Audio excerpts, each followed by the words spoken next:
1, 2, 3. Halo gengs. Aku Malika. Aku Fatim. Aku Bari. Hari ini kita akan menjelaskan tentang proyek model 3D sel tumbuhan kita. Yeay. Oke. Yang pertama ada dinding sel dan membran sel. Nah, dinding sel ini adalah tembok super kuat dari selulosa, ibaratnya seperti benteng kerajaan. Dia bikin sel nggak lemes dan tetap kokoh. Di baliknya, ini ada membran sel, yaitu satpam berkelas. Dia mengecek siapa yang boleh masuk, siapa yang harus keluar. Nutrisi, silahkan masuk. Racun, maaf, ditahan dulu. Di dalamnya ada sitoplasma, cairan kental tempat semua organel ngambang. Bayangin, kayak kolam jeli raksasa, di mana semua pegawai sel beraktivitas, dari metabolisme hingga komunikasi antar organel. Yang ketiga, inti sel. Yang ini nih, yang warna merah sama kuning. Nukleus itu kantor pusatnya sel, menyimpan DNA, yaitu cetak biru kehidupan. Dia menentukan kapan sel harus membelah, kapan protein diproduksi, dan mengatur semua aktivitas sel. Ada membran ganda dengan pori-pori supaya RNA dan protein bisa keluar masuk dengan rapi. Kayak bos banget kan? Nah, yang keempat, ini ada ribosom. Ribosom ini pabrik protein mini. Bisa bebas dari sitoplasma atau menempel di retikulum endoplasma. Ribosom baca mRNA merangkai asam amino jadi protein. Mereka kecil dan kerjaannya penting banget. Bayangin tukang masak tanpa dapur, nggak bakal ada menu protein deh. Yang kelima ada retikulum endoplasma. Retikulum endoplasma kasar, dia adalah jalan tol produksi protein yang penuh ribosom. Protein baru keluar, langsung dikirim ke Golgi. Yang kedua ada retikulum endoplasma halus, tanpa ribosom, bikin lipid dan hormon, plus detoksifikasi zat beracun. Jadi sel punya jalur tol dan bengkel sekaligus. Yang keenam, ada badan Golgi. Ini yang warna kuning, yang kayak gelombang. Badan Golgi itu seperti kantor pos dan pabrik pengemasan protein.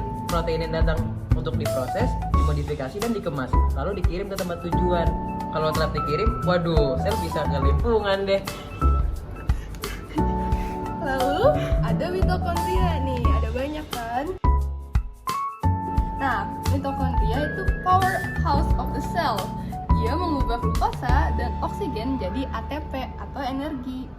Lipatan kristal di dalamnya bikin produksi energi mungkin efisien. Bayangin jika kayak PLN mini, tapi sumber rajin nggak pernah mati dan nggak pernah mati lampu.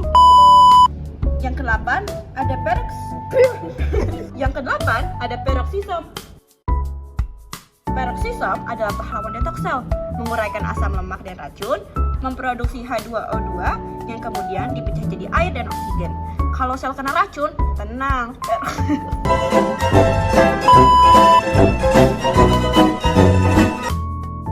Ini mau diulang. Kalau sel kena racun, tenang. Peroksisom siap bertindak kayak superhero mini. Yang ke-9 ada vakuola. Vakuola itu gudang penyimpanan super besar, terutama di sel tumbuhan, menyimpan air, garam, nutrisi, bahkan limbah. Tekanan cairannya bikin sel tetap kokoh. Bayangin kayak balon air, tapi versi sel yang dibikin tanaman nggak layu.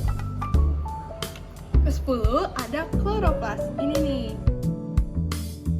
dapur ajaib sel, mengandung klorofil, menangkap cahaya matahari, lalu mengubahnya jadi glukosa lewat fotosintesis. Struktur tilakoidnya berlapis-lapis, bikin proses ini efisien. Jadi tumbuhan tuh chef andalan, bikin masakannya sendiri. Yang terakhir ada amiloplas. Amiloplas adalah bank cadangan energi, menyimpan pati hasil fotosintesis yang siap dipakai saat sel butuh energi.